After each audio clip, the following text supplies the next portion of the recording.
آج کا موضوع جو ہے وہ حالات حاضرہ کے پیش نظر جو دیا گیا ہے مجھے، وہ ہے ناموس رسالت صلی اللہ تعالی وسلم۔ کچھ عرصے سے یہ لفظ بہت سننے میں آ رہا ہے، بہت کانوں تک پہنچ رہا ہے۔ ناموس رسالت، ناموس کے معنی کیا ہوتے ہیں، کیا معنی ہے اس کے؟ ناموس کے معنی ہوتے ہیں عزت و عظمت، اور یہ لفظی لغوی معنی ہے۔ اصطلاح میں جو ابھی استعمال ہوتا ہے جب کہتے ہیں ناموس رسالت، یعنی رسول اللہ صلی اللہ تعالی علیہ وسلم کی عظمت اور عزت، آپ کی عزت کے لیے جد و جہد کرنا، آپ کی عزت اور تعظیم کا، آپ کے مناقب کا، آپ کے فضائل کا اعتراف کرنا، دل و جان سے اس کو قبول کرنا، گویا دوسرے لفظوں میں ایمان کی جان رسول اللہ صلی اللہ تعالی علیہ وسلم کو جاننا اور سمجھنا۔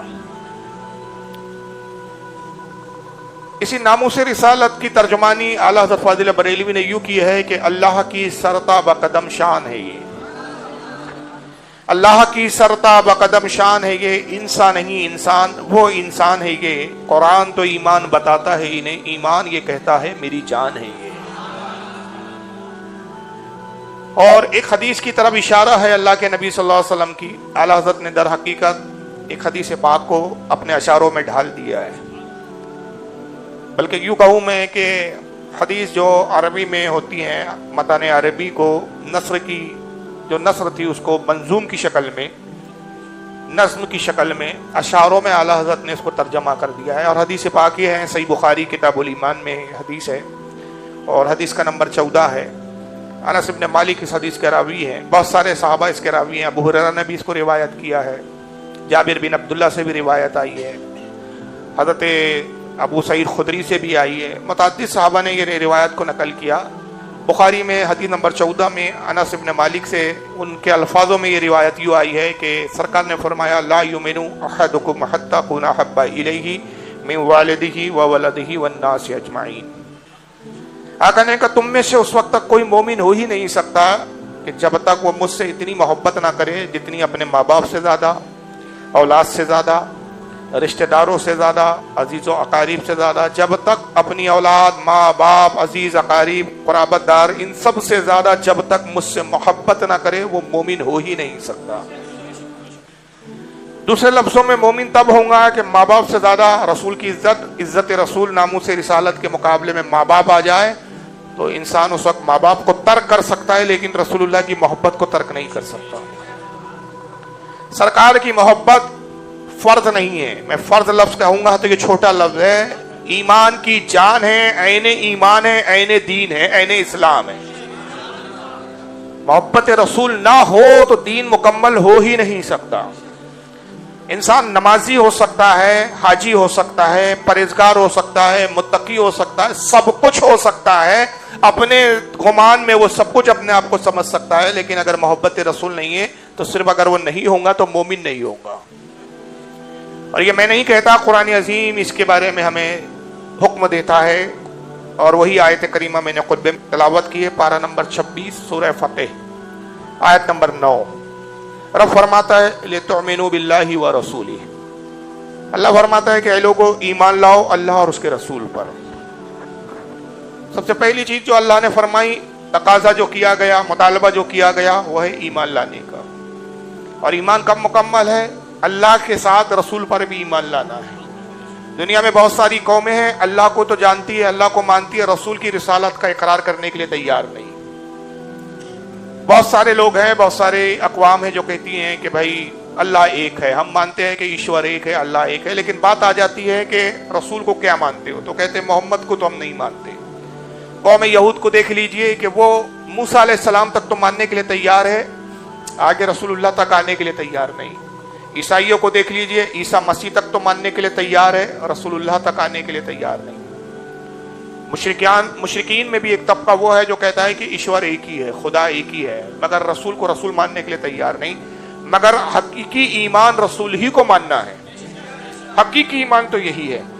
اس کی میں دلیل بھی دے دوں گا آپ کو۔ شاہ عبدالحق محدث دہلوی رحمۃ اللہ تعالی علیہ، جو بر صغیر ہندوستان کے سب سے پہلے وہ محدث ہے جنہوں نے علم حدیث کو ہندوستان کی سرزمین پر رائج کیا ہے، پہلے محدث ہے جنہوں نے ہندوستان میں علم حدیث کو فروغ دیا ہے۔ اپنی کتاب مدارج النبوت میں فرماتے ہیں کہ اگر ایک شخص کو 1000 سال کی عمر دے دی جائے، حالانکہ یہ بعید ہے، اس دور میں ممکن نہیں ہے، لیکن اللہ کی قدرت سے بعید نہیں ہے۔ عرف میں یہ عام طور پہ مشکل ہے کہ کسی کی 1000 سال عمر ہو، لیکن اللہ کی قدرت چاہے تو 1000 کیا قیامت تک کسی کو زندگی دے سکتا ہے۔ تو اگر کسی کی 1000 سال زندگی ہو اور وہ 1000 سال تک تسبیح لے کے بیٹھ جائے اور کہے لا الہ الا اللہ، لا الہ الا اللہ، میں گواہی دیتا ہوں کہ اللہ ایک ہے، شاہ عبد الحق فرماتے ہیں اس کا انتقال ہو گیا، وہ مومن نہیں ہوگا۔ 1000 سال تک بھی اللہ کے اقرار کے بعد مومن نہیں ہوگا، جب تک کہ وہ محمد رسول اللہ کا اقرار نہ کرے۔ حقیقی ایمان تو محمد رسول اللہ ہے۔ حضرت امام غزالی رحمۃ اللہ علیہ کے زمانے میں فتویٰ پوچھا گیا، علماء کے مابین ایک بحث چھڑ گئی، اور بحث کا موضوع یہ تھا کہ اللہ کے رسول صلی اللہ تعالی علیہ وسلم کی حدیث پاک ہے کہ آقا نے کہا کہ موت کے وقت جس کا آخری کلمہ لا الہ الا اللہ محمد رسول اللہ رہا، وہ جنت میں داخل ہوں گا، اس کی شفاعت کا میں ضامن ہوں۔ موت کے وقت جو کلمہ پڑھ کے چلا جائے۔ بحث یہ چھڑی کہ ایک شخص ہے جس کا انتقال ہو رہا ہے اور اس کے بعد اتنا وقت نہیں ہے کہ پورا مکمل کلمہ پڑھ سکے، سانسیں اکھڑ رہی ہے، نزع کا عالم ہے، سکرات کا عالم ہے، اور سانس اتنی ہی اس کے پاس بچی ہوئی ہے، ایک سانس ہے اور ایک سانس میں بھی صرف اتنی سانس ہے کہ وہ اگر کہے لا الہ الا اللہ اور اس کی روح نکل جائے، محمد رسول اللہ تک نہ پہنچ پائے، یا پھر کہ وہ لا الہ الا اللہ کو چھوڑ دے اور یہ کہے محمد رسول اللہ اور اس کی روح قبض ہو جائے۔ تو علماء سے پوچھا گیا کہ وہ شخص کیا کرے، لا الہ الا اللہ کہے کہ محمد رسول اللہ کہے؟ تو علماء نے متفقہ طور پر فتویٰ دیا کہ وہ لا الہ الا اللہ کو ترک کر دے اور محمد رسول اللہ کہے۔ محمد رسول اللہ کہا تو اس کا خاتمہ ایمان پر مانا جائے گا۔ وجہ یہ ہے کہ ضروری نہیں ہے کہ کوئی لا الہ الا اللہ کا اقرار کرے اور پھر محمد رسول اللہ کا بھی قائل ہو، اس لیے کہ ضروری نہیں ہو سکتا ہے کہ وہ لا الہ الا اللہ کہہ رہا ہو اور بعد میں موسیٰ کلیم اللہ کہنے والا ہو، ممکن ہے کہ وہ لا الہ الا اللہ کہنے والا ہو، اس کے بعد عیسیٰ روح اللہ کہنے والا ہو، اگر وہ عیسیٰ روح اللہ کہہ کر بھی مرے گا تو مومن نہیں ہوگا، موسیٰ کلیم اللہ کہہ کر بھی مرے گا تو مومن نہیں ہوگا، آدم صفی اللہ کہہ کر بھی مرے گا تو مومن نہیں ہوگا، ابراہیم خلیل اللہ کہہ کر بھی مرے گا تو مومن نہیں ہوگا، اسماعیل ذبیح اللہ کہہ کر بھی مرے گا، کسی بھی پیغمبر کا وہ کلمہ پڑھے مومن نہیں ہوگا۔ اس وقت شرط ایمان رسول پر ایمان لانا ہے، اگر محمد رسول اللہ نہ کہا تو مشکوک ہے، اس کی موت مشکوک، اس کا ایمان مشکوک، مگر محمد رسول اللہ کہا تو جو محمد کو رسول مانتا ہے وہ خدا کا غدار ہو نہیں سکتا۔ اللہ کا ماننے والا محمد کا غدار ہو سکتا ہے، لیکن محمد صلی اللہ علیہ وسلم کا ماننے والا خدا کا غدار ہو ہی نہیں سکتا۔ اور جب اس نے محمد رسول اللہ کہا تو اس میں الہیت کا، اولوہیت کا اقرار آ گیا، اس لیے وہ کہہ رہا ہے محمد اللہ کے رسول ہے، اللہ کو مانا تبھی تو رسول کو رسول کہہ رہا ہے، تو اس میں اقرار اللہ ہے۔ تو علماء نے کہا کہ اس کو چاہیے کہ وہ لا الہ الا اللہ کو چھوڑ دے اور صرف کیا کہے، محمد رسول اللہ۔ تو پتا چلا کہ محبت رسول، رسول کی رسالت کا اقرار، رسول پر ایمان، یہ جان ایمان ہے۔ تبھی ہمارے امام اور مجدد نے یوں نہیں کہا اللہ کی سرتابہ قدم شان ہے، یہ انسان ہی انسان، وہ انسان ہے، یہ قرآن تو ایمان بتاتا ہے انہیں، ایمان یہ کہتا ہے میری جان ہے یہ۔ تو رب ارشاد فرماتا ہے لِتُؤْمِنُوا بِاللَّهِ وَرَسُولِهِ، اے لوگو ایمان لاؤ اللہ اور اس کے رسول پر۔ ایمان لانے کے بعد کیا کرو؟ نماز پڑھو، کہ بس ایمان لائے فوراً نماز کے لیے نکل جاؤ، نہیں۔ دوسرا جو حکم صادر کیا جا رہا ہے وہ یہ کہ وَتُعَزِّرُهُ وَتُعَقِّرُهُ، اللہ اور اس کے رسول کی تعظیم کرو، عزت کرو، رسول کی تعظیم و توقیر کرو۔ وجہ کیا ہے؟ ایسی عبادت کہ ایمان لایا عبادت میں لگ گیا مگر تعظیم رسول اس میں شامل نہ ہو تو وہ عبادت کسی کام کی نہیں، وہ مردود منہ پر مار دی جائیں گی۔ عبادت تب مقبول ہوتی ہے جب عبادت کے ساتھ احترام رسول ہو، محبت رسول ہو، تعظیم رسول ہو، کیونکہ تاریخ ہمیں بتاتی ہے کہ ایک ایسا بھی گزرا جس نے بہت عبادت کی، اتنی عبادت کی کہ اس کی عبادتوں کا جب تخمینہ نکالا گیا، شمار کیا گیا، ایک ایوریج نکالا گیا تو کہا گیا کہ 90 لاکھ سال عبادت کی اس نے۔ کتنے لاکھ سال؟ 90 سال صحیح نہیں بھائی، 90,000 دن نہیں، 90,000 سال نہیں، 90 لاکھ 90 لاکھ سال عبادت کی اور صرف ایک سجدے سے انکار کیا۔ 90 لاکھ سال تو سجدے کرتا رہا، عبادت کرتا رہا، اور جب رب نے کہا کہ میرا محبوب آدم ہے، میں نے آدم کو پیدا کیا ہے، بڑی محبت کے ساتھ اس کی تخلیق کی ہے، آدم کو سجدہ کرو، سارے فرشتے سجدے میں جھک گئے اور اس نے انکار کر دیا۔ حالانکہ معلم الملائکہ تھا، فرشتوں کا سردار تھا، فرشتوں کو عبادات کے رموز اور باریکیاں سکھاتا تھا، فرشتوں کو تربیت دیتا تھا، اللہ کی وحدانیت تسبیح و تحلیل کے طریقے بتاتا تھا، مگر آدم کی تعظیم کا انکار کیا اور اس نے کہا میں آدم کو سجدہ نہیں کروں گا۔ اور سجدہ نہ کرنے کی اس کا سبب کیا تھا؟ احترام رسول دل میں نہیں تھا، عبادت کا غرور تھا، اپنی تخلیق کا غرور تھا۔ قرآن عظیم بیان کرتا ہے وَإِذْ قُلْنَا لِلْمَلَائِكَةِ اسْجُدُوا لِآدَمَ فَسَجَدُوا إِلَّا إِبْلِيسَ أَبَىٰ وَاسْتَكْبَرَ وَكَانَ مِنَ الْكَافِرِينَ۔ اے حبیب ذرا یاد کیجئے، اور حبیب کو یاد کر کے بتایا جا رہا ہے، حبیب جو واقعہ گزر رہا تھا آپ کا نور موجود تھا اور اس واقعے کو دیکھ رہا تھا۔ آپ کو ہم صرف یاد دلا رہے ہیں کہ آپ موجود تھے اس وقت۔ اے حبیب ذرا یاد تو کیجئے اس وقت کو جب آپ کے رب نے فرشتوں سے کہا تم سب آدم کو سجدہ کرو، فسجدوا، سب کے سب سجدے میں چلے گئے، الا ابلیس، صرف ایک ابلیس تھا جس نے سجدہ نہیں کیا۔ کیوں نہیں کیا؟ خالق کائنات وجہ خود بیان فرماتا ہے، عالم الغیب ہے، سب کچھ جانتا ہے، کوئی چیز اس سے چھپی نہیں۔ ابا واستکبر، غرور کیا، گھمنڈ کیا، وکانا من الکافرین، اور ہو گیا کافروں میں سے۔ خالق کائنات نے پوچھا کیوں سجدہ نہیں کیا؟ میں جانتا ہوں کیوں نہیں کیا، مجھے معلوم ہے تو نے سجدہ کیوں نہیں کیا، میں تجھ سے پوچھ رہا ہوں۔ وجہ یہ ہے کہ کچھ ایسے بھی لوگ آ سکتے ہیں بعد میں جو تیرے چاہنے والے ہوں گے، تیرے ماننے والے ہوں گے، وہ میری ذات پر اعتراض کریں گے کہ ابلیس بھی عالم تھا، فاضل تھا، خطیب تھا، مناظر تھا، اس کو بھی تو موقع دیا ہوتا تو اپنی صفائی میں وہ کچھ ایسی بات کہتا کہ جس کا قائل معاذ اللہ کو بھی ہونا پڑتا۔ یہ اعتراض نہ رہ جائے کہ صفائی کا موقع نہیں دیا گیا، میں تو جانتا ہوں تو نے سجدہ کیوں نہیں کیا، مجھے پتا ہے تیرے سجدہ نہ کرنے کا سبب کیا ہے، وجہ کیا ہے، تو اپنی زبان سے بتا تاکہ واضح ہو جائے کہ تو سوچ کیا رہا ہے، تیری فکر کیا ہے، تیرا گمان کیا ہے۔ اس نے کہا کہ اللہ میں نے سجدہ اس لیے نہیں کیا کہ تو نے آدم کو مٹی سے بنایا ہے اور تم مجھے آگ سے پیدا کیا گیا ہے، آگ کی فطرت بلندی کی طرف اٹھنا ہے، مٹی کی فطرت پستی کی طرف آنا ہے۔ میں فطرت کے اعتبار سے آدم سے بہتر ہوں، انا خیر من، میں اس سے بہتر ہوں، میری تخلیق اس سے بہتر ہوئی ہے، یعنی وہ مٹیریلوں کے تقابلوں میں گم ہو گیا۔ بدبخت نے یہ نہ دیکھا مسئلہ تقابل کا نہیں ہے، مسئلہ مٹیریلوں کے کم اور برتر ہونے کا نہیں ہے، مسئلہ یہ ہے کہ اللہ جس کو جو عزت عطا فرمائے اس کے اختیار میں ہے، جس کو جیسا چاہے وہ مقام عطا کرے۔ حکم الہی کو نہیں دیکھا، اپنی عقل اور قیاس کو اس نے دخل اندازی دی اور قیاس کی بنیاد پہ کہا کہ آدم سے میں بہتر ہوں۔ اللہ نے فرمایا کہ اچھا آدم سے بہتر اپنے آپ کو سمجھتا ہے، ہمارے نبی سے، ہمارے محبوب سے زیادہ تو اپنے آپ کو گریٹ سمجھتا ہے، اب فخرج نکل جائے جنت سے۔ تو جنت سے کیوں نکالا گیا؟ تعظیم نبی کا منکر ہوا۔ یہیں سے ایک بات ہمیں پتہ چلی کہ اگر 90 لاکھ سال کی عبادت بھی ہو اور تعظیم نبی اس میں شامل نہ ہو تو جنت سے نکال دیا جاتا ہے۔ تو جو تعظیم نبی نہ کرے وہ جنت سے نکال دیا جاتا ہے، اور جو تعظیم نبی اور تعظیم رسول، آدم کے بھی آقا اور مولا مصطفیٰ کی تعظیم نہ کرے وہ جنت میں کیسے جا سکتا ہے؟ تو جنت اس پر حرام ہے کہ جو رسول اللہ کی تعظیم کا منکر ہو، آقا کی عزت و توقیر نہ کرے، آقا کی عزت کو اور توقیر کو ہلکا سمجھے۔ اللہ نے فرمایا ہے کہ جب ایمان لا لیا تو تم پر لازم ہے کہ میرے رسول کی تعظیم کرو، اس لیے کہ تعظیم رسول کی بنیاد پر ہی جو ایمان لایا ہے اس کا تحفظ ہو پائے گا، ورنہ ایمان لانا آسان ہے مگر اس کا تحفظ مشکل ہے، اور اس کا تحفظ تبھی ہوگا جب تم میرے محبوب سے وابستہ ہو جاؤ، میرے محبوب کی عزت و تعظیم کرو۔ اور اس کے بعد پھر حکم ارشاد فرماتا ہے وَتُسَبِّحُوهُ بُكْرَةً وَأَصِيلًا، اور اللہ فرماتا ہے کہ صبح اور شام اللہ کی پاکی بولو، عبادت کرو۔ تو عبادت کو کب رکھا گیا؟ تعظیم نبی کے بعد۔ عبادت سے پہلے تعظیم اور توقیر مصطفیٰ ہے، عبادت بعد میں۔ پہلے کہا کہ عبادت کرنے سے پہلے مصطفیٰ کی تعظیم کا سلیقہ سیکھ لو، نبی سے محبت پیدا کر لو۔ جب یہ پیدا ہو جائیں گی تو تمہارے سجدے ناقص بھی ہوں گے تو میں قبول کر لوں گا، تمہاری عبادت میں کوتاہی بھی ہوں گی تو میں قبول کر لوں گا، اس لیے کہ میں عبادت نہیں دیکھتا، اپنے محبوب کی محبت دیکھتا ہوں۔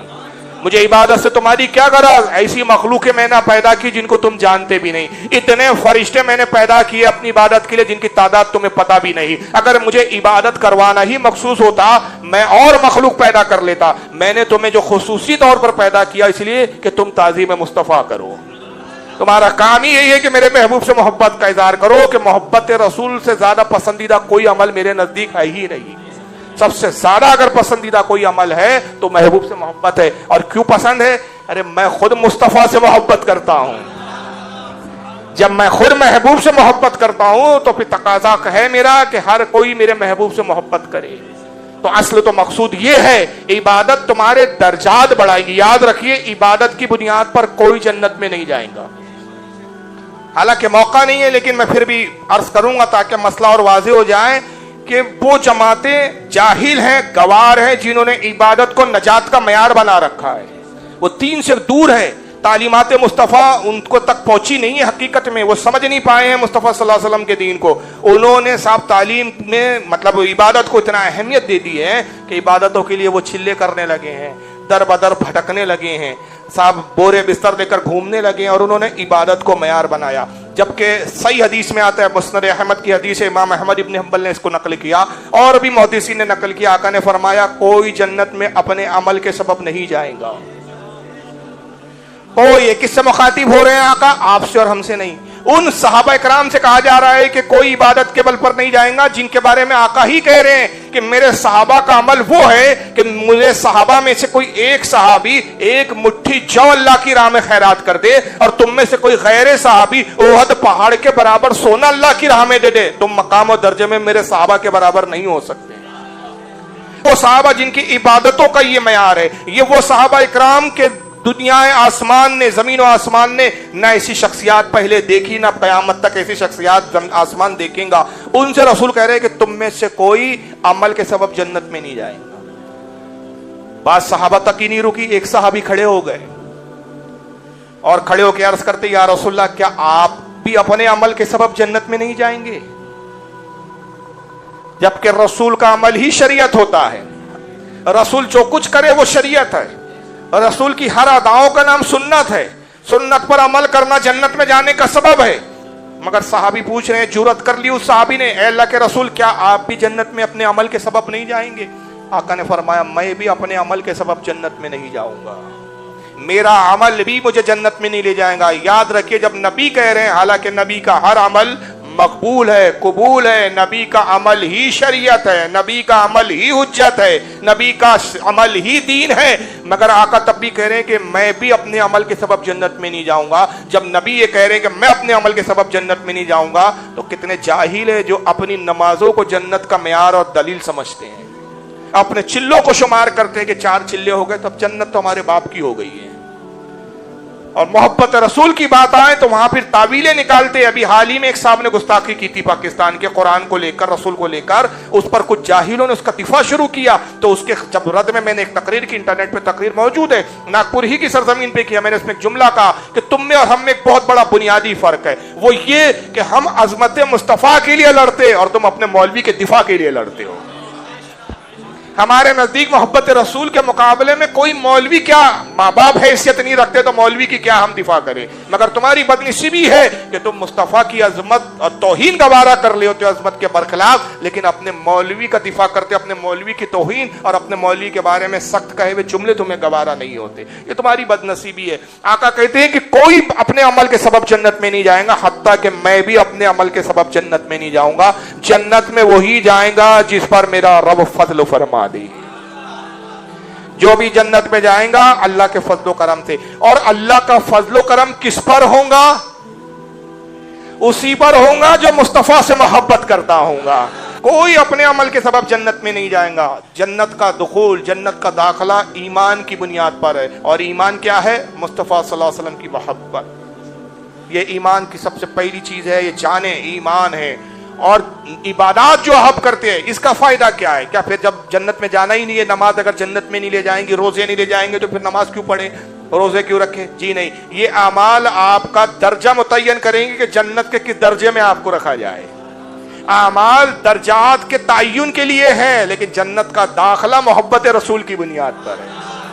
ارے رسول کی محبت تو بہت بلند ہے. بات چل رہی ہے، بات آ گئی ذہن میں، بتا دوں. امام ابن حجر المکی الحیثمی رحمۃ اللہ علیہ الصواعق المحرقہ میں نقل کرتے ہیں، اور اس کو دیگر اور ائمہ نے، بعض ائمہ نے اس کو نکلا ہے، جیسے حضرت امام محب الدین طبری نے الریاض النظیرہ میں لکھا ہے اس روایت کو کہ ایک مرتبہ ابو بکر صدیق علی کو دیکھ رہے ہیں، مسکرا رہے ہیں. مولا علی نے کہا ابو بکر امیر المومنین، آپ مجھے دیکھ کے کیوں مسکرا رہے ہیں؟ کہا کہ ابو بکر، اے علی، ایک بات مجھے، ایک حدیث یاد آ گئی آج تمہیں دیکھ کر. امیر المومنین، کیا حدیث یاد آئی؟ کہا کہ میں نے رسول اللہ سے سنا، آقا نے کہا کہ جنتیوں کا فیصلہ عمل کی بنیاد پر ہو جائے گا. عمل تولے جائیں گے میزان پہ، نیکیاں زیادہ ہوں گی، رب فرمائیں گا جاؤ اسے جنت میں لے جاؤ. مگر جب جنت میں لے جایا جائیں گا تو دروغہ جنت رضوان کو حکم ہوگا کہ علی کی محبت کا پروانہ پوچھے. داخلے کے لیے پاس چاہیے. جو فلائٹ کا سفر کرتے ہیں ان کو پتا ہے کہ آپ کے پاس ٹکٹ ہو اس سے کچھ نہیں ہوتا جب تک بورڈنگ پاس نہ ہو. ٹرین میں چل جاتا ہے, آپ موبائل میں ٹکٹ دکھائیں چل جائے گا, لیکن ایئرپورٹ پہ جب تک بورڈنگ پاس نہ ہو تو ٹکٹ آپ کا کوئی کام کا. ٹکٹ سے آپ گیٹ کے اندر جا سکتے ہیں لیکن فلائٹ میں نہیں بیٹھ سکتے. منزل تک جانا ہے تو بورڈنگ پاس چاہیے. تو منزل جنت ہے, جنت تک جانا ہے پرواز کرتے ہوئے, تو اس فلائٹ کے لیے علی کی محبت کا بورڈنگ پاس چاہیے. دروگہ جنت پوچھیں گا ٹھہر جاؤ, جنت کا فیصلہ عمل کی بنیاد پر ہو گیا, مگر عمل تو تمہارے جنت میں درجہ متعین کرنے کے لیے دخول کے لیے محبت علی چاہیے. پروانہ لائے ہو علی کی محبت کا؟ جنتی کہیں گے یہ کیا ہوتا ہے؟ کہیں گے جاؤ علی سے لکھوا کے لاؤ کہ تم علی سے محبت کرتے تھے. وہ جنتی علی کی بارگاہ میں حاضر ہوں گا, فرشتے اس کو علی تک پہنچائیں گے اور کہیں گے اے مولا علی, دنیا میں آپ سے محبت کرتا تھا, جنت کا پروانہ عطا کیجیے. مولا علی اس کو پروانہ عطا کریں گے. علی کی بارے میں, اس فضیلت کے بارے میں ابوبکر حدیث بیان کر رہے ہیں, کہتے ہیں کہ علی تم وہ ہو کہ تمہاری محبت کے سبب انسان جنت میں جائے گا, جس کے دل میں محبت نہ ہو وہ جنت میں نہ جا سکیں گا. یہ بات مجھے یاد آئی اس لیے میں مسکرا رہا ہوں. اتنا کہہ کر تو ابوبکر صدیق خاموش ہو گئے. مولا علی کہتے ہیں کہ یا ابا بکرین اے امیر المومنین, یا تو آپ اس کے بعد کی حدیث جانتے نہیں یا بطور انکساری اور عاجزی آپ خاموش ہو گئے. تو آپ نے کہا کہ علی تم جانتے ہو تو تم بیان کر دو. یعنی جانتا تو ہوں لیکن کہنا نہیں چاہتا. آدمی اپنی تعریف اپنے منہ سے خود کرنا پسند نہیں کرتا. تو مولا علی نے کہا کہ ابو بکر صدیق ہے امیر المومنین, بات کی حدیث یہ ہے کہ آقا نے مجھ سے مخاطب ہو کے کہا اے علی, جب جنتی تم سے جنت کا پروانہ مانگنے آئے تو یاد رکھنا ہے کہ جنت کا پروانہ اسے ہرگز ہرگز نہ دینا جس کے دل میں محبت ابو بکر نہ ہو. جنت کا پروانہ اسے ہی دینا جس کے دل میں محبت ابو بکر صدیق ہو. تو پتا چلا یہ لیگل تبھی مانی جائیں گی. آپ بورڈنگ پاس اگر اپنے گھر سے پرنٹ آؤٹ لے کے چلے جائیں تو وہ بورڈنگ چلے گا نہیں, وہ اس پہ بار کوڈ چاہیے. بورڈنگ پہ بار کوڈ ہوتا ہے, دیکھا ہوں آج کل. جب بار کوڈ جیسی وہ بورڈنگ لگایا اس نے مشین میں تو پتا چلتا ہے کہ ہاں آدمی لیگل ہے. آج کل تصویر بھی آ جاتی ہے سامنے آپ کی, آپ نے جو پروف دیا تصویر بھی آ جاتی ہے, آپ کا نام آ جاتا ہے, آپ کی ایج آ جاتی ہے, پھر وہ چہرہ ملاتا ہے, یہی بندہ ہے کہ دوسرا ہے. تو بار کوڈ ہو تو یہ پتا چلا کہ بورڈنگ پاس تو علی کی محبت ہے اور اس کا بار کوڈ کیا ہے؟ محبت ابو بکر صدیق ہے.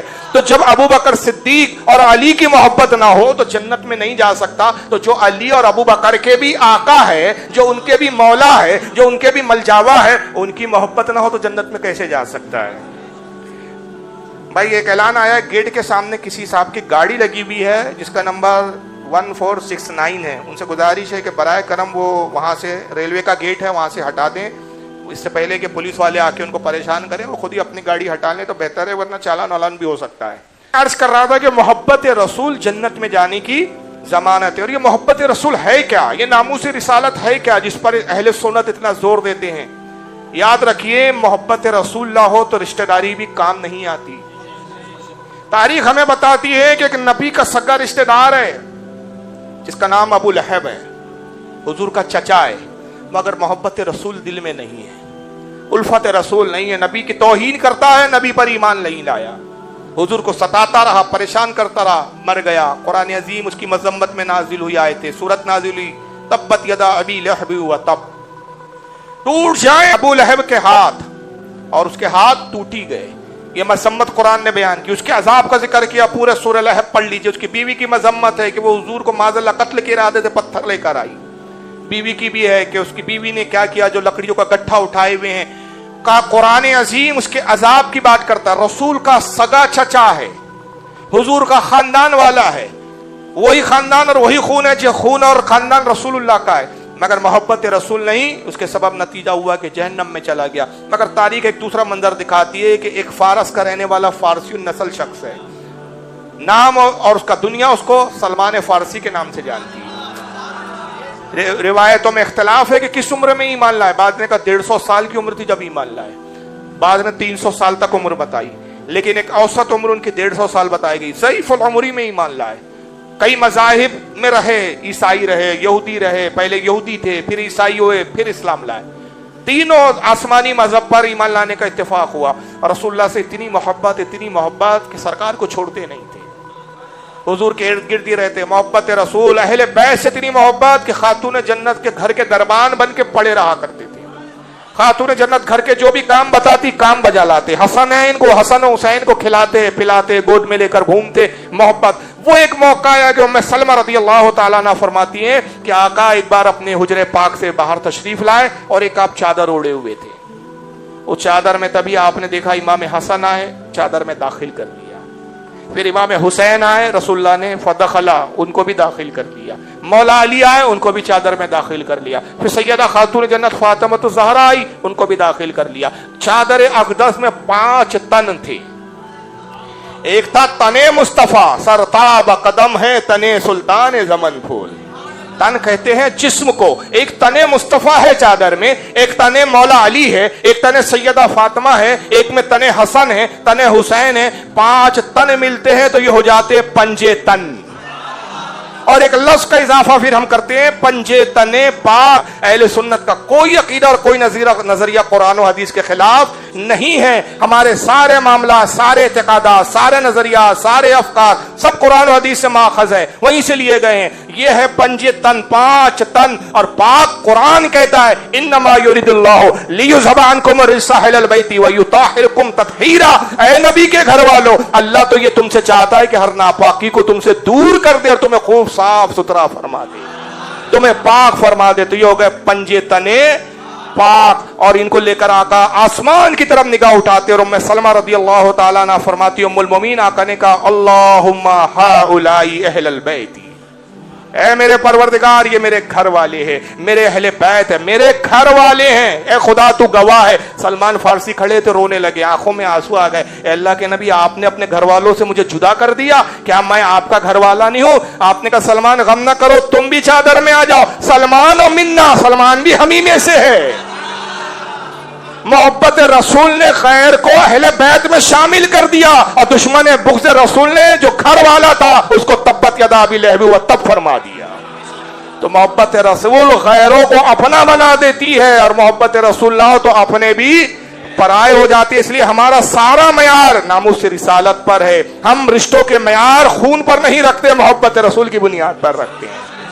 ہم خون کے رشتے کو بعد میں دیکھتے ہیں, پہلے ہم محبت رسول کا رشتہ دیکھتے ہیں. اور یہی صحابہ اکرام میں تھا. اسی کو اعلیٰ حضرت نے کہا اے عشق تیرے صدقے, اے عشق تیرے صدقے چلنے سے چھوٹے سستے.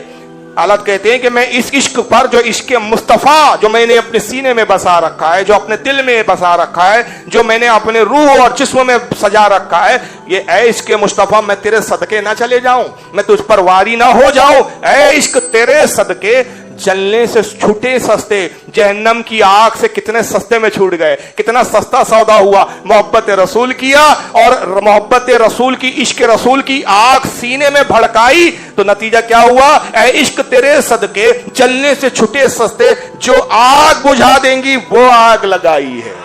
جو جہنم کی آگ کو بجھا دیں گی, عشق مصطفیٰ کی وہ آگ میں نے اپنے سینے میں دھڑکائی ہے, کہ یہ آگ اس آگ کو بجھا دیں گی.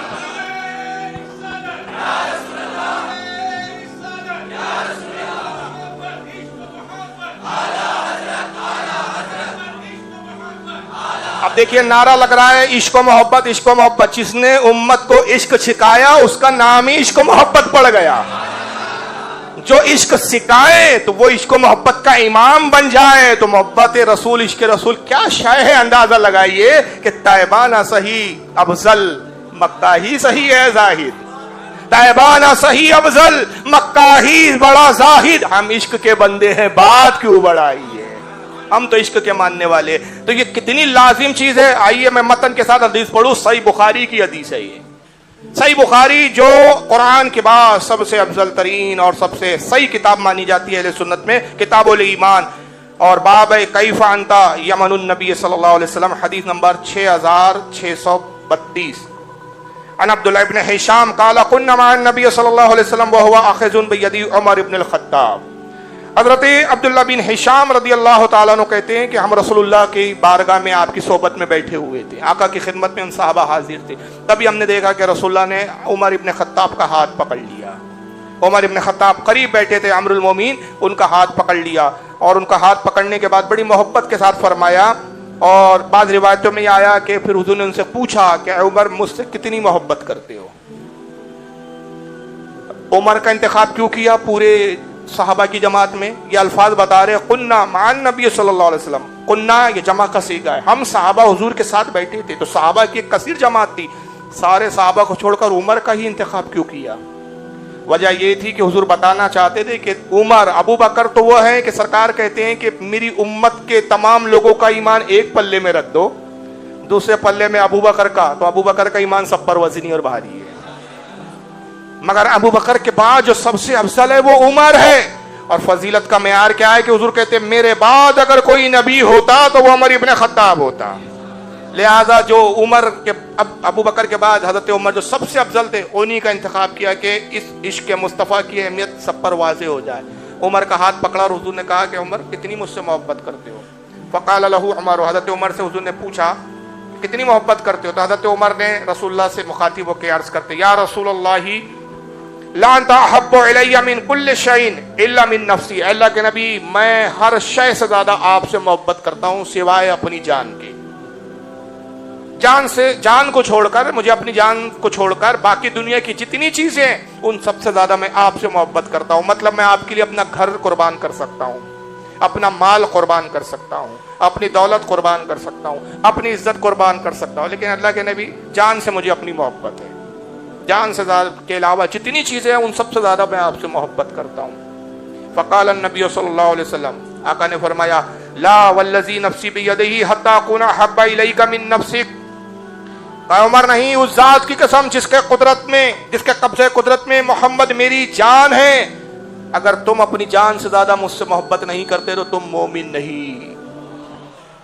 یہ اس سے کہا جا رہا ہے جس کو یہ بھی کہا جا رہا ہے کہ اگر میرے بعد کوئی نبی ہوتا تو وہ عمر ابن خطاب ہوتا. پتا چلا کہ درجہ مقام اپنی جگہ، لیکن محبت رسول اللہ ہو تو اتنی بلندی کے بعد بھی ایمان مکمل نہیں ہوتا. عمر ہو لیکن اس کے بعد بھی محبت رسول لازم ہے. حضرت عمر صحابی ہے، نبی کے درجے پر نہیں ہے، نبی کا مقام صحابی سے بڑا ہوتا ہے. آقا تو یہ فرما رہے ہیں کہ اگر میرے بعد موسیٰ کو تم پاؤ اور مجھے چھوڑ کر موسیٰ کو اختیار کرو تو گمراہ ہو جاؤ. موسیٰ کو بھی میری پیروی کے بغیر چارہ نہیں، موسیٰ کو بھی مجھ سے محبت کرنی پڑے گی، میرے دین پر قائم ہونا پڑے گا، میری شریعت کو اپنانا پڑے گا. تو موسیٰ کے سامنے حضرت عمر کی تو وہ حیثیت نہیں ہے جو حضرت موسیٰ علیہ السلام کی، کیونکہ وہ نبی ہے، یہ صحابی ہے. آقا نے فرمایا اس ذات کی قسم جس کے قبضے قدرت میں میری جان ہے، اے عمر بالکل نہیں، ایمان مکمل نہیں ہے اس وقت جب تک مجھ سے اتنی محبت نہ ہو، حتیٰ کہ اکون حبا، جب تک تم اپنی جان سے زیادہ مجھ سے محبت نہ کرو ایمان مکمل نہیں ہے. فقال له عمر رضی اللہ تعالیٰ عنہ، حضرت عمر نے پھر حضور سے عرض کیا فَإِنَّهُ الْآنَ وَاللَّهِ لَا أَنْتَ أَحَبُّ إِلَىٰ مِن نَفْسِي، اے اللہ کے نبی قسم خدا کی میں اپنی جان سے زیادہ آپ سے محبت کرتا ہوں. ملا علی قاری اس حدیث کی شرح کرتے بیان کرتے کہ جب عمر نے کہا تھا تو کیفیت یہی تھی کہ رسول سے زیادہ جان عزیز تھی، مگر جب رسول کا کرم ہو گیا، نگاہ الفت و محبت عمر کے سینے پر پڑی اور آقا نے اسی وقت ایمان سے سینہ عمر کو لبریز کر دیا. کیفیت اسی وقت عمر کی بدل گئی اور انہوں نے کہا یا رسول اللہ اب میں آپ سے اپنی جان سے زیادہ محبت کرتا ہوں. فقال النبی صلی اللہ علیہ وسلم الآن یا عمر، کا عمر اب ایمان مکمل ہوا ہے، اب ایمان مکمل ہوا ہے. پتا چلا کہ جب تک رسول اللہ سے محبت بہت زیادہ نہ ہو اس وقت تک ایمان مکمل نہیں ہوتا. یہی وجہ ہے کہ صحابہ کرام کی زندگی اور ان کا کردار دیکھیں، محبت رسول میں سرشار تھے، بلکہ ہر صحابی رسول محبت رسول کا اپنے آپ میں ایک مجسمہ تھا. اگر عشق رسول کو مجسم کر دیں تو وہ صحابہ کی شکل میں آپ کو نظر آئے.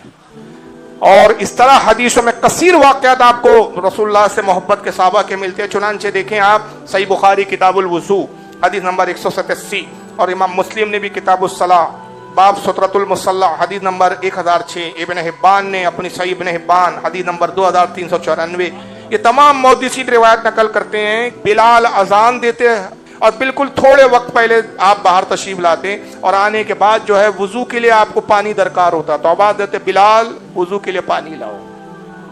حضرت سیدنا بلال رضی اللہ تعالیٰ عنہ لوٹے میں پانی لاتے. لانے کے بعد جب حضور کو وضو کرانے لگتے صحابہ کی نگاہ حضور کو تلاش کر رہی ہوتی کہ بلال نے اذان دی، سرکار باہر آئیں گے، وضو کریں گے، پھر اپنے حجرے میں جائیں گے، سنت ادا کریں گے، پھر جماعت سے نماز پڑھانے آئیں گے. یہ طریقہ تھا سرکار کا. مسجد نبوی سرکار کا حجرہ لگے ہوئے تھے. تو بلال لوٹے میں جیسی پانی آتے تو صحابہ کیا کرتے؟ حضور کے چاروں طرف گھیر لیتے حضور کو چاروں طرف سے.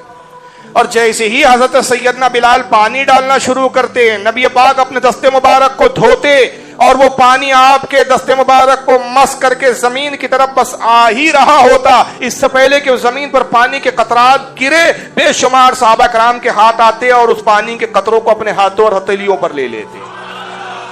اس پانی کو بھی زمین پر گرنے نہیں دیتے تھے وہ. اور پھر وہ کیا کرتے؟ اس پانی کو چہرے پر ملتے، بدن پر ملتے. کٹر بریلوی تھے صحابہ کرام. آج اگر وہابی اس دور میں ہوتا تو صحابہ کو بدعتی بول دیتا. یہ تو بہت بڑے بدعتی ہے. یہ بھی کوئی بات ہوئی؟ 5 وقت اور کوئی کام دھام ہی نہیں ہے ان کے پاس، بس پانی سے اپنے آپ کو چمٹاتے رہتے ہیں، لپیٹتے رہتے ہیں، چپکاتے رہتے ہیں. یہ کیا بات ہوئی؟ چلو یہاں تک تو ٹھیک تھا بھائی صاحب. اب آئیے دوسری حدیث سن لیجیے آپ. امام بخاری نے تو کمال کر دیا. میں تو کہہ رہا ہوں موقع مل نہیں رہا ہے. اللہ تعالیٰ آپ کی اور ہماری عمر میں برکتیں دے. وہ موقع آئے کہ جو بولنا چاہتا ہوں، بتانا چاہتا ہوں، اس کی وقت ملے ہمیں. ایک ایسا میں سیشن لینا چاہتا ہوں کہ جس میں صرف بخاری ہو، باقی کوئی کتاب نہیں. اب موضوع ہو کہ امام بخاری سب سے پہلے بریلوی. جن عقائد و نظریات کو آپ بریلویت کہتے ہو، وہ سارے عقائد و نظریات آپ کو امام بخاری میں ملیں گے. چلو وضو کا پانی سمجھ میں آتا ہے. آپ میں سے بھی بہت سارے ایسے عاشق ہوں گے، پیر صاحب نے ہاتھ دھویا، آپ نے پانی پی لیا، پانی بدن پہ مل لیا. ہوتا ہے بہت سارے، میں نے دیکھا ہے بھائی، پانی پیا جیسی چھوڑا، پیر صاحب کا چھوڑا ہوا پانی ہے، لوگ ٹوٹ پڑتے ہیں. کہیں گے بھائی ہم بھی پیر سے محبت کرتے. تو صحابہ نے اگر رسول سے ایسی محبت کر لی تو کوئی اتنی بڑی بات نہیں ہے. کمال تو یہ ہے کہ امام بخاری اسی کتاب الوضو میں ایک باب قائم کرتے ہیں، اور باب کا نام رکھتے ہیں البزاقی والمخاطی والنحوی فی الصوب. اپنے بدن اور کپڑوں پر تھوک کو ملنا، یہ باب کا نام ہے. اور اس میں ایک جو ہے البزاقی والمخاطی، بزاق کہتے ہیں یہاں مراد اس سے تھوک ہے، اور مخاطی کیا ہے؟ ناک کی جو رطوبت نکلتی ہے، ریت بولتے ہیں جس کو. ریت ہمارے ناگپور میں اس کو سیمڑ بولتے ہیں. کیا بولتے ہیں بمبئی میں؟ سیموڑی بولتے ہیں. اور یہ ایک ایسی شے ہے کہ اگر باپ بھی ایسا زور سے کھینچے اور پھینکے اور بچے کے کپڑے پہ چلا جائے تو بچہ یہ نہیں دیکھتا کہ ابا جان کا ناراض ہو تو ابا ذرا دیکھ کر نا، کیا ہے یہ کوئی طریقہ ہے کیا یہ؟ ہاں، اس کو دیکھ کر پھینکنا چاہیے نا. یعنی اس سے گھن آتی ہے آدمی کو. ناک کی جو رطوبت، ناک کی جو وہ ہوتی ہے، مطلب گندگی لفظ نہیں بولوں گا میں کیونکہ بات ہم سرکار کی کر رہے ہیں. رطوبت جو نمی ہوتی ہے اس کو کیا کرنا؟ اپنے بدن اور کپڑے پر ملنا. اور اس میں ایک طویل حدیث لاتے ہیں جن کا نام ہے لکھنے، حدیث کے راوی حضرت عروہ، اور 2 راوی اس کے، مسور بن مخمرہ. یہ دونوں اس زمانے میں بعد میں ایمان لائے. اس میں جو حضرت عروہ یہ ایمان بعد میں لائے، یہ پہلے کفر کی حالت میں تھے. اور جب صلح حدیبیہ کا موقع تھا، سرکار عمرے کے لیے تشریف لے جا رہے ہیں. خواب دیکھا آقا نے کہ میں خانہ کعبہ کا طواف کر رہا ہوں. صحابہ سے کہا کہ میں عمرے کا ارادہ رکھتا ہوں. ایک جمع غفیر صحابہ کی ایک بہت بڑی تعداد آپ کے ساتھ عمرے کے لیے نکل پڑی. مشرکین نے ایک راستے پہ ایک مقام پہ روک لیا، کہا کہ ہم جانے نہیں دیں گے آپ.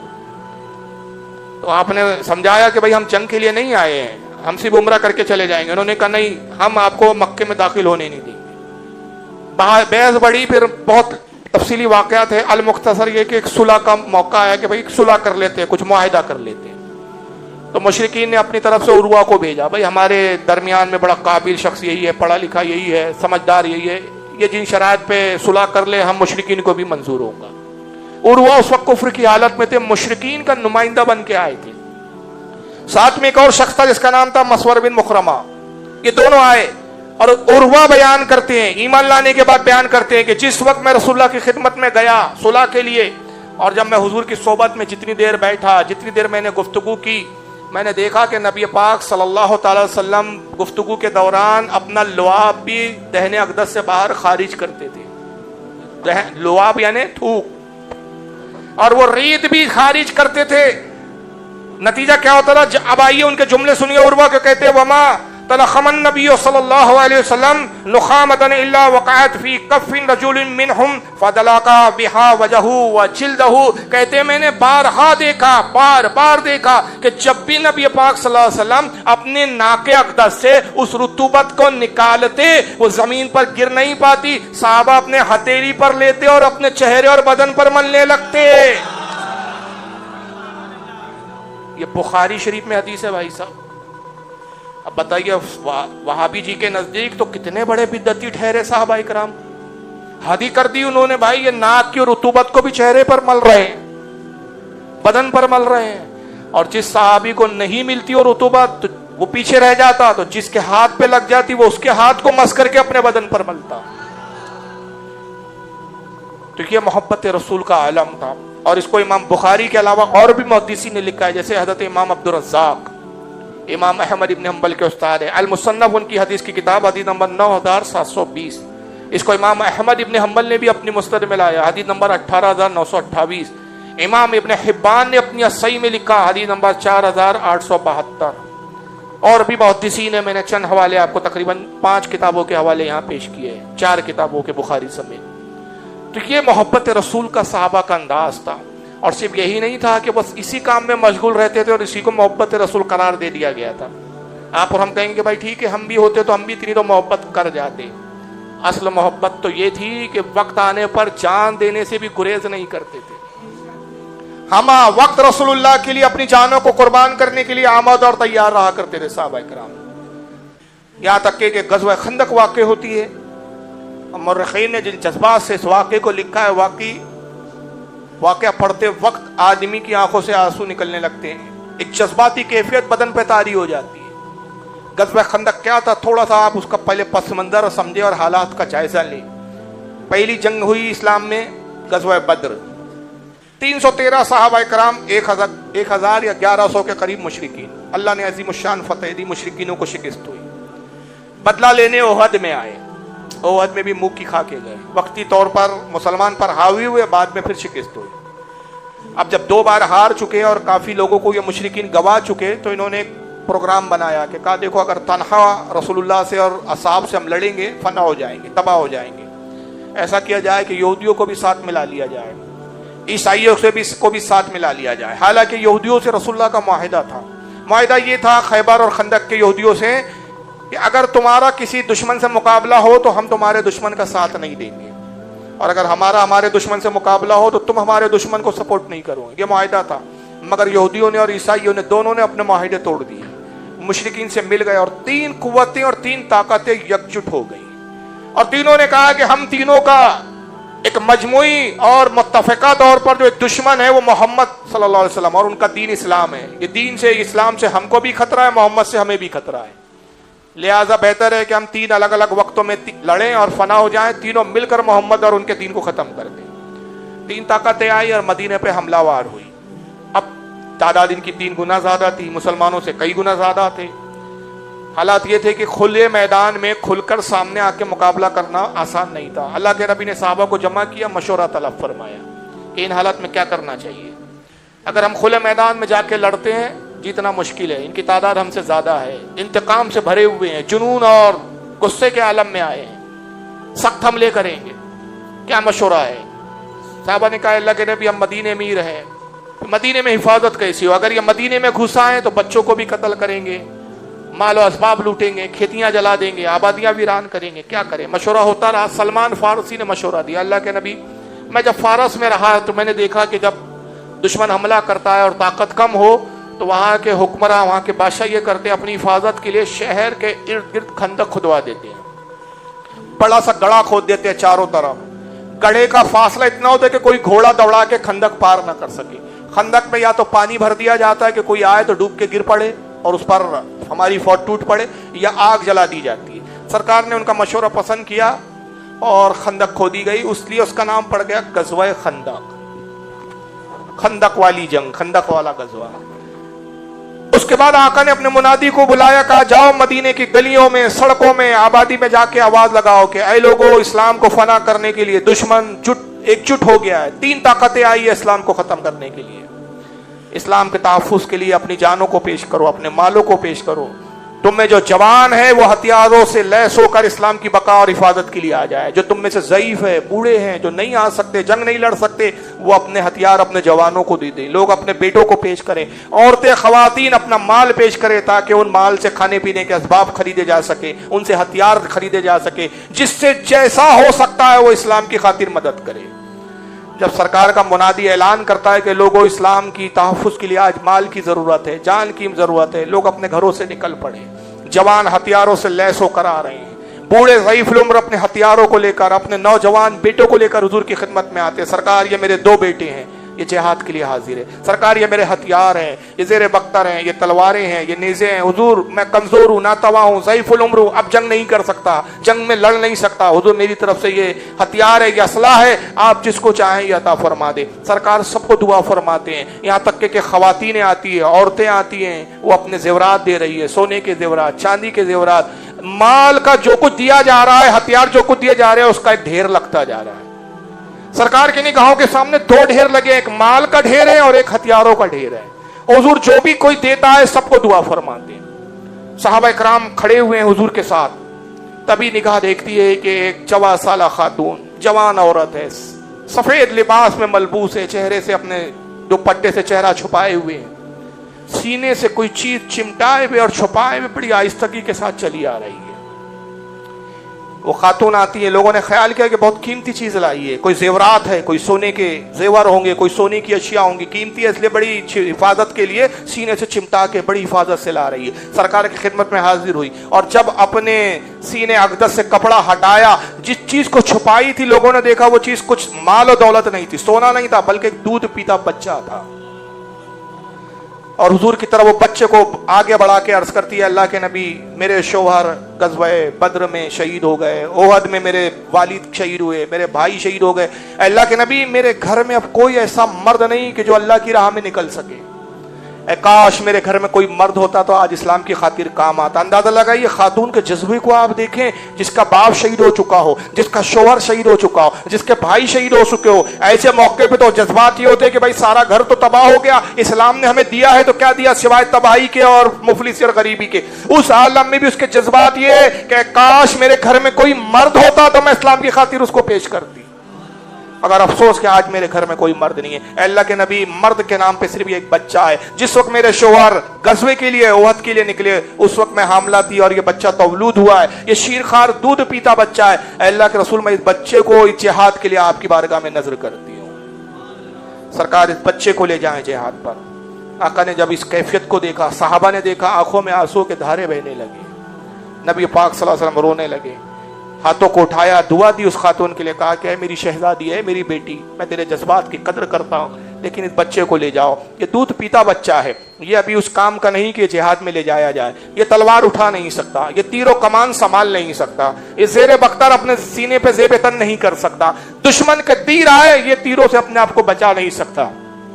دشمن اس پہ وار کرے, یہ ان واروں کو روک نہیں سکتا. یہ شیرخوار دودھ پیتا بچہ ہے, اسے لے جاؤ, اسے پروان چڑھاؤ, اسے تہذیب و تمدن سے آراستہ کرو, بہادر بناؤ, اسلام کے جذبات اس کے اندر راسخ کرو, اور جب یہ جوان ہو جائیں, مضبوط اور باہوں کا مالک اور قوی ہو جائیں, اللہ نے چاہا تو پھر اور موقع آئیں گے, پھر جہاد کے لیے اس کو پیش کرنا.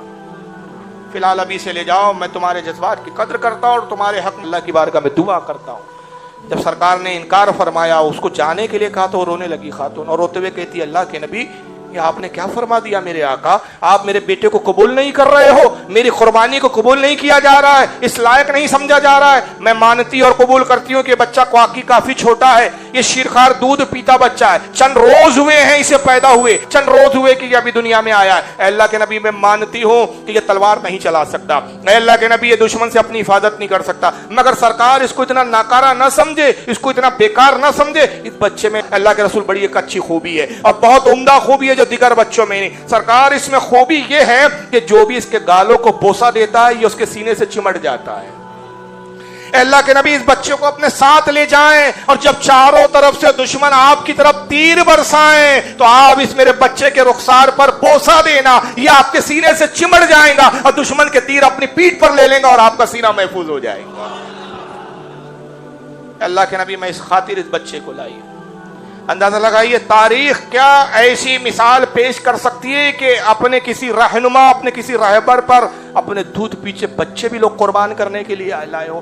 تنقید کرنا آسان ہے، کمرے میں بیٹھ کے بولنا آسان ہے کہ محمد ڈکٹیٹر تھے، محمد ایسے تھے، محمد ایسے تھے۔ یہ وہ لوگ بکواسات کرتے در حقیقت جنہوں نے اسلام کی تاریخ کو پڑھا ہی نہیں ہے، اور پڑھ کر بھی وہ چھپاتے اس لیے کہ ان کی اپنی تاریخ میں ایسا ان کو کچھ ملتا نہیں ہے۔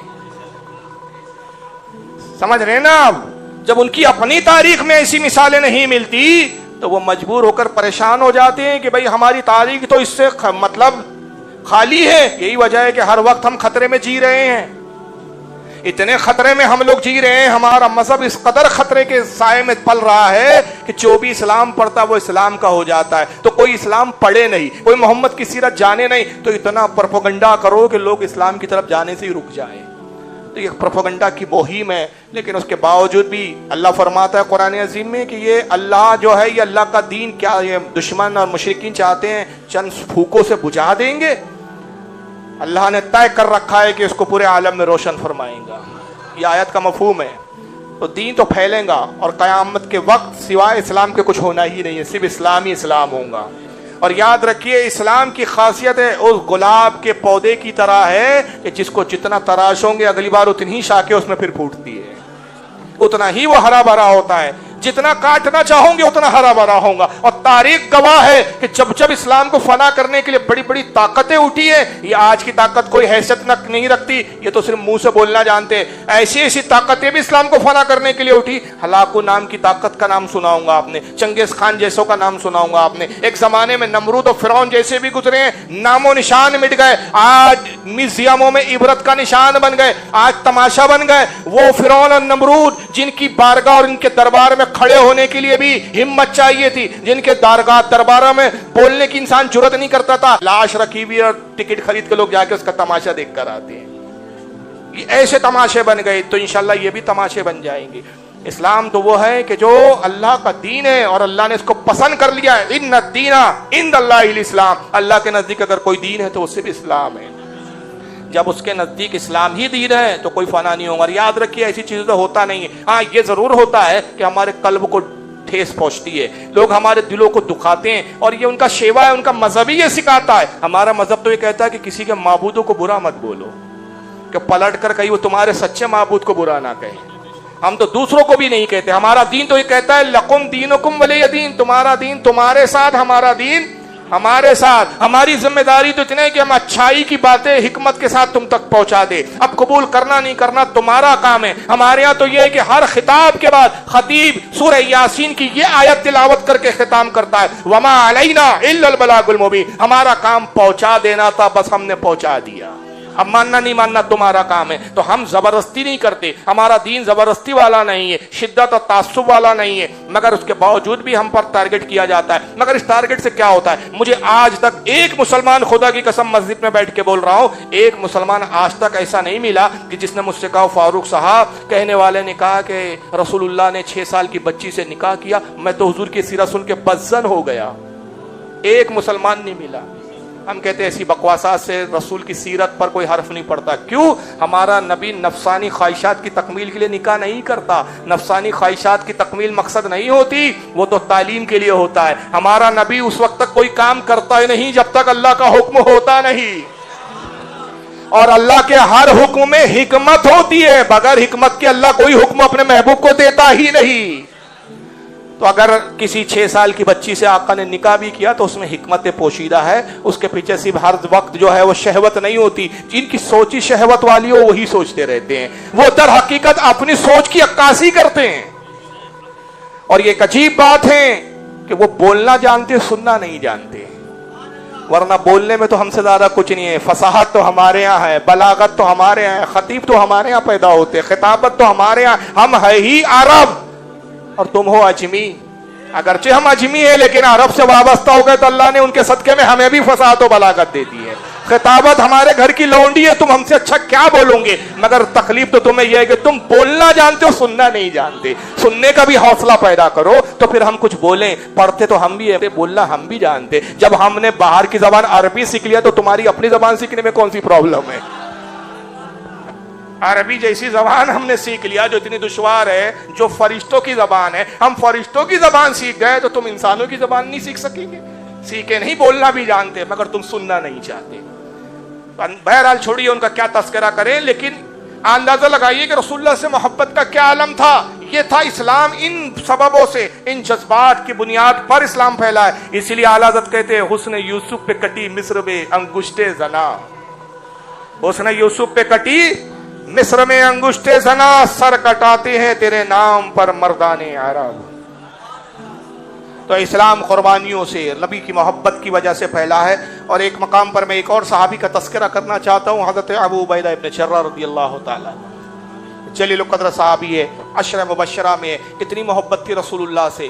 سرکار نے کہا تم میں سے اس وقت تک کوئی مومن ہو نہیں سکتا جب تک وہ اپنے ماں باپ سے زیادہ مجھ سے محبت نہ کرے۔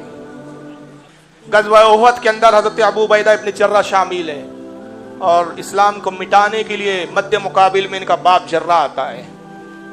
یہ حضرت ابو عبیدہ، ان کا باپ جراح، بہت قوی پہلوان، لڑنے میں ماہر، دونوں ہاتھوں سے تلوار چلانا جانتا تھا۔ تلوار کا اس قدر دھنی تھا کہ جو اس کے مقابلے میں جاتا ٹک نہیں پاتا تھا، قتل ہونا یقینی ہوتا اس کا۔ اتنی تیز رفتاری کے ساتھ تلوار چلاتا تھا کہ سامنے والا اس کے تلوار بازی کے ہنر کو دیکھ کے سمجھ ہی نہیں پاتا تھا کہ کب وار کیا، کدھر مارا اور کدھر نکل گیا۔ اتنی پھرتی اور اتنی اس کے اندر تیزی تھی۔ جب وہ میدان میں اترتا ہے مشرکین خوش ہوئے کہ اب جراح میدان میں آیا ہے، اب مسلمانوں کی خیر نہیں۔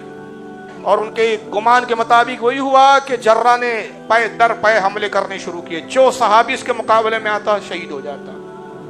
حضرت ابو عبیدہ نے دیکھا کہ میرا باپ جراح میدان میں اترا ہے۔ مشرکین خوش تھے کہ جراح بہادری کے جوہر دکھا رہا ہے، مسلمانوں کو قتل کر رہا ہے۔ حضرت ابو عبیدہ نے دیکھا، ضبط نہ کر سکے، سرکار کی خدمت میں گھوڑا لے کر آتے ہیں، عرض کرتے اللہ کے نبی میرا باپ جراح میدان میں آیا ہے۔ یا رسول اللہ تلوار کا بہت بڑا دھنی ہے، تلوار چلانے میں ماہر ہے، بہادر ہے، دونوں ہاتھ سے تلوار چلاتا ہے، اور نتیجہ یہ ہے کہ جو اس کے مقابلے میں جائے گا سرکار مارا جائے گا، اس کا مقابلہ اتنا آسان نہیں۔ حضور مجھے اجازت دیجیے کہ میں اپنے باپ کے مقابلے میں جاؤں۔ وجہ یہ ہے کہ وہ ہنر جو وہ جانتا ہے وہی ہنر میں بھی جانتا ہوں، کیونکہ استاد میرا باپ ہی ہے، میں نے اسی سے یہ ہنر سیکھا ہے۔ جب میں نے اس سے سیکھا ہے تو اس کی کارڈ میرے ہی پاس ہے۔ سرکار مجھے اجازت دی۔ اللہ کے نبی نے کہا اے ابو عبیدہ تجھے اجازت نہیں، میں نہیں چاہتا کہ آنے والے دور میں تاریخ یہ لکھے کہ محمد ایک ایسا دین لایا جس نے باپ اور بیٹے کو مد مقابل کھڑا کر دیا۔ میں یہ الزام اپنے سر لینا نہیں چاہتا۔ اے ابو عبیدہ تیرے باپ کے لیے بہت سارے صحابہ کافی ہے، تو فکر نہ کر، تیرا باپ زندہ نہیں رہ پائے گا، کوئی نہ کوئی سے ضرور قتل کر دینا، لیکن میں تجھے اجازت نہیں دیتا۔ سرکار نے اجازت نہیں دی۔ حضرت ابو عبیدہ گھوڑا لے کے پھر میدان میں اترے، اجازت نہیں ملی، جنگ میں مشغول ہوئے، لیکن ساری توجہ اپنی جنگ کی بجائے باپ کی جنگ کی طرف تھی۔ ذہن بار بار باپ کی طرف جاتا، چہرہ اسی طرف دیکھتے، اور جب دیکھتے تو تڑپ جاتے کہ جراح کے مقابلے میں جو جاتا وہ شہید ہو جاتا، قتل ہو جاتا۔ جراح نے پھر چند صحابہ کو شہید کر دیا۔ حضرت ابو عبیدہ نے دیکھا کہ یہ اس طرح ہی اگر قتل کرتا رہا، ایسا نہ ہو کہ مشرکین کی فتح ہو جائے اور مسلمانوں کی شکست ہو جائے۔ پھر گھوڑا لے کر سرکار کی خدمت میں حاضر ہوئے، پھر اترتے ہیں گھوڑے سے، بارگاہ رسول میں حاضر ہوئے، دستبوسی کی، اللہ کے نبی آپ مجھے اجازت دیجیے، سرکار جراح مسلسل مسلمانوں کو قتل کر رہا ہے، اگر یہی حال رہا تو شام تک کئی سو کئی ہزار لوگوں کو میرا تنہا میرا باپ قتل کر دے گا، ہمیں بڑا بھاری نقصان ہوگا، شکست یقینی ہو جائیں گی، مشرکین کے حوصلے بڑھ جائیں گے، سرکار مجھے اجازت دیجیے۔ آقا نے پھر کچھ سختی سے کہا اے ابو عبیدہ میں نے کہا نا تجھے اجازت نہیں ہے، پھر تم بار بار آتے ہو، جاؤ اب دوبارہ نہ آنا، تمہیں اجازت نہیں ہے۔ پھر حضرت ابو عبیدہ چلے گئے، میدان میں آئے، پھر دوسری بار بھی وہی کیفیت تھی، بار بار باپ کی طرف ہی ذہن جاتا ہے، بار بار باپ ہی کو دیکھتے ہیں۔ پھر دیکھتے ہیں کہ چند صحابہ کو جراح نے قتل کیا، پھر ضبط نہ ہوا، پھر برداشت نہ ہوا، پھر حضور کی بارگاہ میں تیسری مرتبہ آتے ہیں، پھر اجازت طلب کرتے ہیں۔ تو اس بار تیسری بار سرکار نے بڑے سخت لہجے میں کہا کہ ابو عبیدہ تمہارے سمجھ میں نہیں آتا کہ میں کیا چاہتا ہوں، میں منع کرتا ہوں پھر آتے ہو، اب خبردار چوتھی بار میرے پاس ہرگز نہ آنا، تمہیں ہرگز اجازت نہیں دی جائے گی۔ بس سختی سے منع کیا۔ ابو عبیدہ آ گئے، مایوس ہو کر کہ حضور کی بالکل ممانعت ہے اور سختی کے ساتھ ہے۔ راوی کہتے ہیں کہ پھر حضرت ابو عبیدہ لڑنے لگے، مگر ذہن باپ کی طرف، باپ سے ہٹی نہیں رہی ہے نگاہ۔ جب دیکھا کہ پھر اس نے مسلمانوں کو شہید کیا، قتل کیا، اب برداشت سے باہر ہو گیا، اور یہ کہ رسول اللہ نے منع کیا تھا وہ چیز ذہن سے ایک لمحے کے لیے ختم ہو گئی۔ جوش جہاد میں باپ کے قریب گھوڑا لے کر آتے اور بلند آواز سے کہا ہے جراح اب تک جن سے تو نے لڑا وہ ہنر بند نہیں تھے، اب مجھ سے لڑا، مجھ سے دو دو ہاتھ ہو جائے، ہماری تلواریں فیصلہ کر لیں گی کون حق ہے اور کون باطل ہے۔ جب نام لے کے مخاطب کیا ذرہ چوک گیا, نگاہ اٹھائی, سامنے بیٹا کھڑا تھا, سگا بیٹا, سوتیلا بھی نہیں تھا, سگا بیٹا تھا.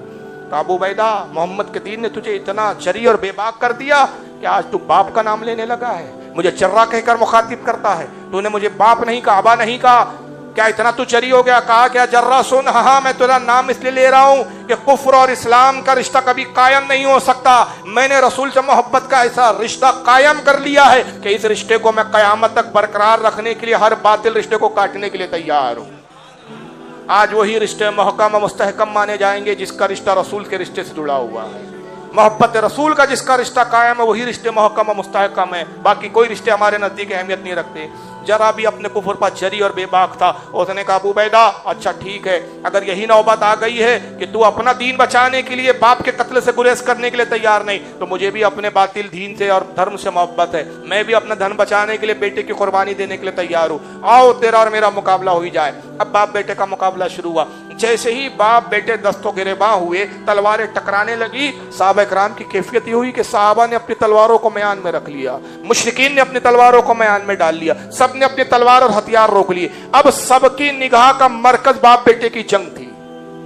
سب اسی جنگ کا نظارہ کر رہے ہیں کیونکہ کیفیت یہ تھی, سب جانتے ہیں کہ ابو عبیدہ جرہ یہ بھی بہادر ہے اور جرہ تو بہت بڑا بہادر ہے. مشرکین کی طاقت کا کل سرمایہ اور مرکزیت تھی اس کی.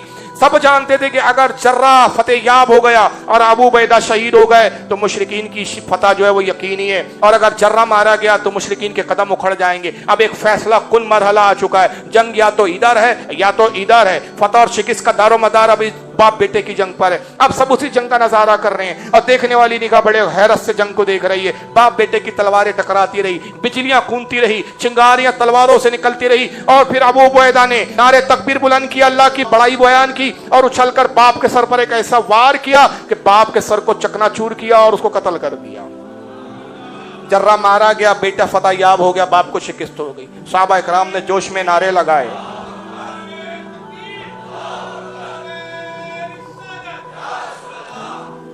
صحابہ اکرام نے جوش میں نعرے لگائے, خوشی و مسرت کا اظہار کیا, مگر ایک نگاہ ابو عبیدہ جرہ کو دیکھ رہی تھی. کیا ابو عبیدہ جرہ بھی خوش ہے باپ کے قتل کے بعد؟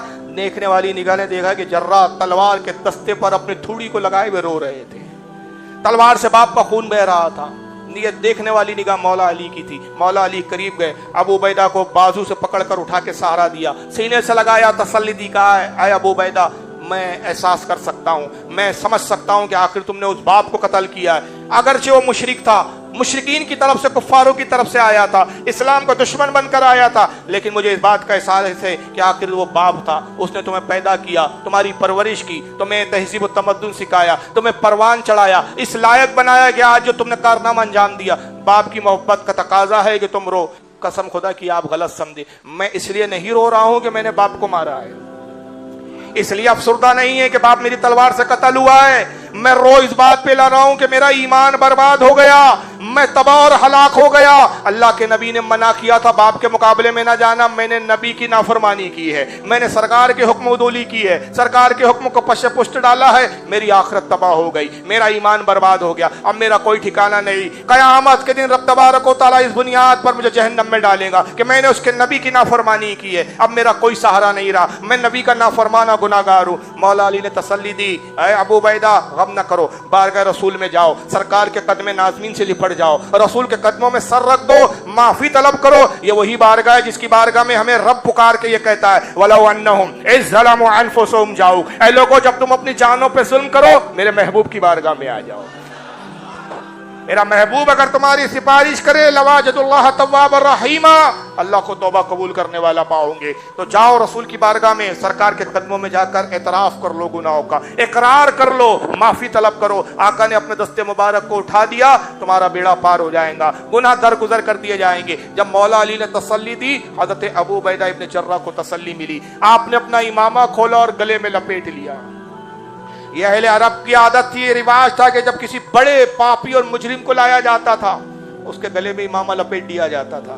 جیسے آج ہمارے ہندوستان کے قانون کے تحت جب کسی بڑے مجرم کو لے جاتے ہیں تو ہتھ کڑی لگا کے لے جاتے ہیں, تاکہ دیکھنے والوں کو عبرت ہو کہ صاحب یہ بہت بڑا مجرم ہے۔ عرب کا دستور تھا کہ جب بڑے مجرم کو لایا جاتا عدالت میں، اسی کا امامہ کھول کے اس کے سر میں گلے میں لپیٹ دیا جاتا تھا۔ آپ نے خود اپنے امامے کو لیا، گلے میں لپیٹا اور اس کے ایک سرے کو اپنے ہاتھ میں پکڑ لیا اور اسی کو کھینچتے ہوئے اس عالم میں جا رہے، گویا خود ہی مجرم ہے اور خود ہی پولیس کا آپ فریضہ انجام دے رہے اور اپنے مجرمانہ وجود کو بارگاہ رسالت تک پیش کر رہے ہیں۔ حضور کی خدمت میں گئے اور جانے کے بعد سرکار کے قدموں سے لپٹ گئے، رونے لگے، آنسوں کے دھارے بہنے لگے۔ نبی کریم کے جو ہے پائے اقدس پر آنسو گرتے ہیں، یا رسول اللہ میں آپ کا مجرم ہوں، سرکار میں نے جرم کیا ہے، میں مجرم ہوں آقا، مجھے ساتھ لے لو کہ رستے میں ہے جا بجا تھانے والے۔ اے اللہ کے نبی مجھ سے جرم ہو گیا ہے۔ آیا ابو عبیدہ کیا جرم ہوا تجھ سے؟ کس جرم کے لیے آیا ہے؟ کس کی معافی طلب کر رہا ہے؟ اللہ کے نبی آپ نے منع کیا تھا کہ باپ کے مقابلے میں نہ جانا۔ سرکار میں باپ کے مقابلے میں گیا، میں نے جنگ بھی کیا اور جرہ کو قتل بھی کر دیا، میرا ایمان تباہ ہو گیا سرکار، میرا ایمان برباد ہو گیا، میرا اسلام ختم ہو گیا، میں تباہ و برباد ہو گیا، میں ہلاک ہو گیا اللہ کے نبی، میں مجرم ہوں سرکار، میں اپنے جرم کا اقرار کرتا ہوں، اپنی نافرمانیوں کا اقرار کرتا ہوں۔ سرکار نے مسکرایا، ان کے ہاتھوں اور بازو کو پکڑ کے اٹھایا، سینے سے لگایا، کہا ابو عبیدہ میری ممانعت ایک حکمت کے تحت تھی، باخدا اللہ اور اس کا رسول تم سے راضی ہے، تم غم نہ کرو، اللہ رسول تم سے راضی ہے۔ میری تو ممانعت کی بجائے ایک حکمت کی بنیاد بھی تھی، یہ نہیں کہ میں اس قتل کو پسند نہیں کرتا تھا، جاؤ اللہ رسول تم سے راضی ہوئے اور تمہیں بشارت دیتے کہ تمہارے گناہوں کو درگزر کر دیا گیا ہے۔ جیسے ہی بشارت کا یہ فرمان بارگاہ رسالت سے جاری ہوا، ابو عبیدہ ابن جراح خوشی کے مارے اچھل کر گھوڑے پہ بیٹھے، اب بڑے جوش کے ساتھ میدان جہاد کی طرف گئے کہ اب میں مجرم نہیں ہوں، اب میں پاپی نہیں ہوں، میں بخشوا ہوں، نجات یافتہ ہوں۔ آقا ابو عبیدہ ابن جراح کی اس جرأت کو دیکھ کر، اس شاہانہ انداز کو دیکھ کر مسکراتے اور صحابہ کو مخاطب کر کے کہتے ہیں اے لوگوں دیکھا یہ ابو عبیدہ ہے جس نے میری محبت کی خاطر اپنے باپ کو بھی قتل کر دیا ہے۔ جس کو زمین پر چلتا پھرتا جنتی دیکھنا ہو وہ ابو عبیدہ ابن جراح کو دیکھ لیا۔ اور بعد میں پھر عشر مبشرہ میں شامل ہوئے ہیں۔ یہ تو جنت کے حقدار اتنی آسانی سے نہیں ہوئے ہیں یہ لوگ۔ یہ محبت رسول کے تقاضے، اور اس معاملے میں صرف صحابہ ہی نہیں، ایک خاتون کا تو واقعہ میں بیان کر چکا جو اپنے بچے کو قربان کرنے کے لیے بارگاہ رسالت میں حاضر کرتی ہے۔ ایسی خواتین کے کتنے واقعات آپ کو تاریخ میں ملیں گی کہ جنہوں نے اپنے بیٹوں کو رسول اللہ کی بارگاہ میں، حضرت ام عمارہ کا ایک تاریخی کردار ہے جنہوں نے اپنے بیٹوں کو بھی اسلام کی خاطر قربان کیا، شوہر کو قربان کیا، اور جب بیٹے اور شوہر خود قربان ہو گئے خود تلوار لے کے میدان جہاد میں اتر پڑتی ہے اور اس کے بعد لڑتی ہے حضرت ام عمارہ، یہاں تک لڑتی رہی کہ اتنی زخمی ہوئی، اتنے تیر سینے میں پیوست ہو گئے کہ اب چلنا بھی دوبارہ ہو گیا، زمین پر گر پڑی۔ کچھ صحابہ گئے، ضعیف العمر بڑھیا تھی، ضعیفہ تھی، ضعف کے عالم میں اس نے جہاد کیا۔ جب لوگوں نے پوچھا ہے ام عمارہ تمہاری آخری خواہش؟ کا صرف ایک خواہش ہے، میں چل نہیں سکتی، اٹھ نہیں سکتی، اے میرے بچوں مجھے اٹھاؤ اور رسول کے پاس لے جاؤ، میں اپنی آخری سانسیں محمد کے قدموں میں گزارنا چاہتی ہوں، میرا دم نکلے تو رسول اللہ کے قدموں میں نکلے۔ صحابہ کرام اٹھا کر لے کر پہنچتے ہیں اور حضور کے قدموں میں جب رکھ دیا، اسی عالم میں ام عمارہ کا انتقال عرض کرتی ہے یا رسول اللہ آپ مجھ سے راضی ہے یا نہیں؟ سرکار کی آنکھوں میں آنسو ٹھکائے، ام عمارہ میں بھی راضی ہوا اور اللہ بھی راضی ہو گیا، میں دیکھ رہا ہوں کہ تیرا شوہر جنت میں تیرے انتظار میں، جا اور جنت میں اپنے شوہر اور اپنے بیٹے سے ملاقات کر۔ آنکھیں بند ہوتی ہے اور روح پرواز ہوتی ہے۔ ایسی ایسی تاریخ کے واقعات ملتے ہیں کہ بچے قربان کیے خواتین نے، اپنی جانوں کو قربان کر دیے۔ بس ایک خاتون کا میں ذکر کرتا ہوں، ابو سفیان کی بیٹی ہے ام حبیبہ رضی اللہ تعالیٰ عنہ، ام المومنین نبی کے نکاح میں ہے، امیر معاویہ کی بہن ہے۔ یہ مدینہ آ گئی رسول اللہ کے ساتھ ہجرت کر کے۔ ابو سفیان باپ کفر کی حالت میں، بیٹی ایمان لا چکی ہے، نبی کی زوجیت میں ام المومنین کے خطاب سے سرفراز ہوئی ہے۔ صلح حدیبیہ کے بعد جب معاہدہ ختم ہونے پر آیا، کچھ سال کا معاہدہ تھا، ابو سفیان نے چاہا کہ اس معاہدے کو بڑھا دیا جائے۔ وجہ یہ تھی کہ مسلمان مضبوط ہو گئے تھے، ابو سفیان کو اندیشہ تھا کہ اگر مسلمانوں نے مکے پہ حملہ کر دیا ہم مسلمانوں کا مقابلہ نہیں کر پائیں گے، لہذا بہتر ہے کہ اس معاہدے کو بڑھا دیا جائے۔ معاہدہ بڑھانے کی نیت سے ابو سفیان مدینے میں آتے ہیں۔ سرکار کسی ضروری کام سے مدینے سے باہر تشریف لے گئے ہوئے تھے، ابو سفیان کی ملاقات رسول اللہ سے نہیں ہوئی۔